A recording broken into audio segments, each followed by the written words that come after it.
We all know that housing prices, property prices here have been on a tear. And when you look at the numbers, it's pretty impressive because they've been going up ever since 2001. Wow. That's 21 years, increasing every year. In fact, the last annual drop, which was 1.6%, was back in the year 2000. But now, I love this line, it's getting late and the party's almost over.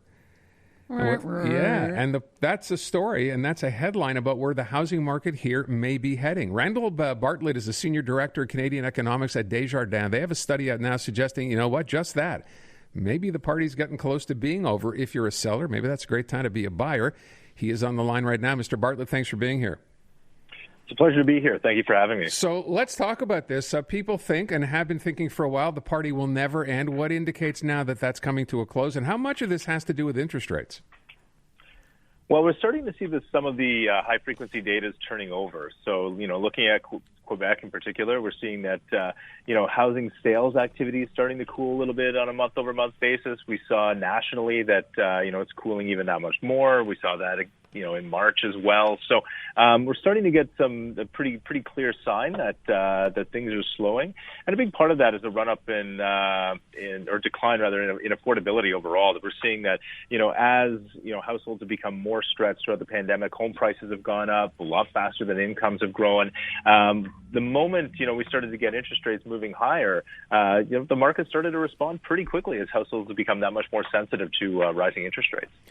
Could this be a good thing in some ways? I mean, I immediately think of the fact, okay, your property, if you own property already, won't be increasing in value at the same rate. But if you're trying to get into the market and you have saved some money, do you stand a chance of paying a little bit less, getting a better price?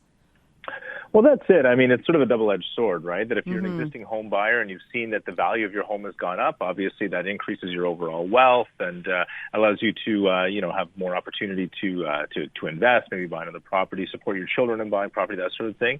But at the same time, first-time home buyers who are looking to enter the market have really been challenged. I mean, most first-time home buyers are early in their careers. Their incomes aren't quite as high. They don't have as long a credit history. And so as a result, they've found it challenging to get into that market and to enter in. So this will allow for, to your point, just allow for a little more opportunity and breathing room for some of those first-time home buyers to get into the market and to be able to get a foot in the door. Except again, then I can't help but think if the higher interest rates and you still need to put 20% down, I think it is, right? It could still be unattainable for so many. Absolutely.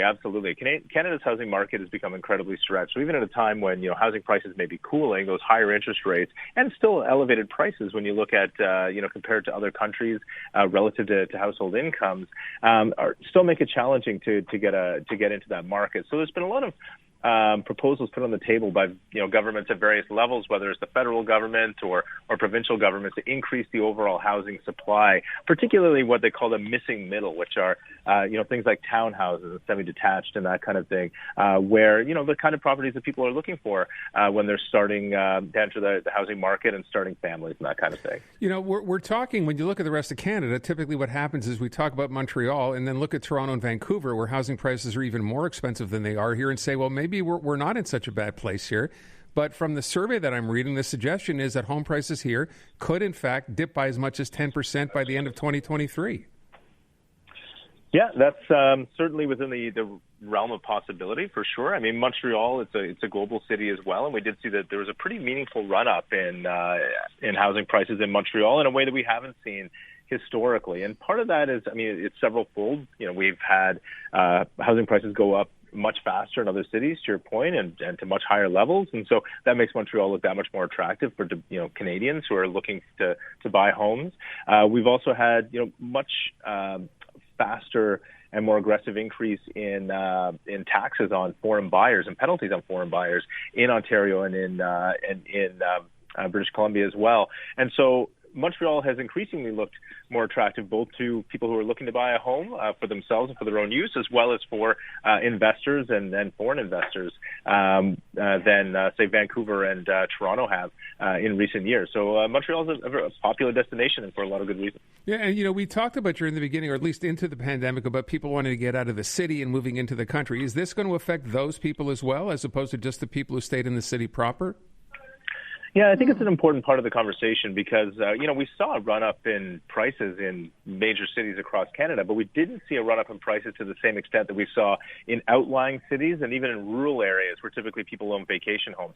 Those parts, those parts of the country saw much higher increases in prices, and as a result, it becomes it's going to be more challenging to see that, those prices are going to be able to stay as lofty as they have been. And we might see, a bit more of a correction there just to bring them more in line with what you would typically expect to see relative to prices in the major cities that they're relatively close to. Yeah, I'm just reading here that for you guys at Desjardins, the average prices were, $504,000? Did I read that correctly in the province? And I'm thinking, good grief, you can't get anything in the Montreal area for $504,000. You could barely get a condo for that these days. No, absolutely. I mean, I'm here in Toronto, and it's a similar story. And so, it becomes much more attractive when the opportunity for, when offices closed and the opportunity for remote work became available, when people were looking for more space, whether they have kids or not, just for themselves, just looking for more space generally when you're locked at home or stuck at home for a prolonged period of time. It's one of those things where, there were a lot of people that spilled out into areas and bought homes in areas where traditionally they might not have because they had to commute into work. And so as, people start returning to the office, maybe on a hybrid basis, permanently or just temporarily, there's going to be some shifts in the housing market as things start to return to something resembling normal, and we'll see how that ultimately plays out. But those areas that saw the biggest increases are probably to be the ones that will see the biggest adjustment relative to what's happening in the big cities anyway. So I wonder, when markets turn, if we're going to go ahead and say, yeah, look, we're finally going to see a turn in the market, maybe at the end of 2023, 5%, somewhere between 5 and 10%. How long do those downturns typically last? Well, every correction is different. And so what we've been thinking about this as is something more akin to what we saw sort of around the 2008, 2009 period, where there's going to be a correction, and it's going to be meaningful, but it's something that we think there are a lot of tailwinds supporting the housing market. So it's not going to be as deep as it might have been in the past when we didn't have tailwinds from things like immigration, when we didn't have tailwinds from the millennials, which are a large demographic bubble, which are now starting to form households and families and that kind of thing of their own. So you have all of these tailwinds which are going to be supportive of demand going forward. We're still going to see a correction to some extent because we have seen such a significant run-up in prices over the last couple of years as a result of the pandemic. But ultimately, we think there is a lot of support there to prevent prices from falling down to where they were even pre-pandemic. We think that you're not going to see that size of a correction. Okay, and then just before we let you go, there's been talk about, government legislation basically to help control some of the frenzy, particularly having to do with blind bidding and overbidding. Where are we at with that? Is there any hope on that front? Because I find that is really what fuels the frenzy. Yeah, I mean, there's a lot of talk about it, and there hasn't been as much movement, I think, as people would like to see.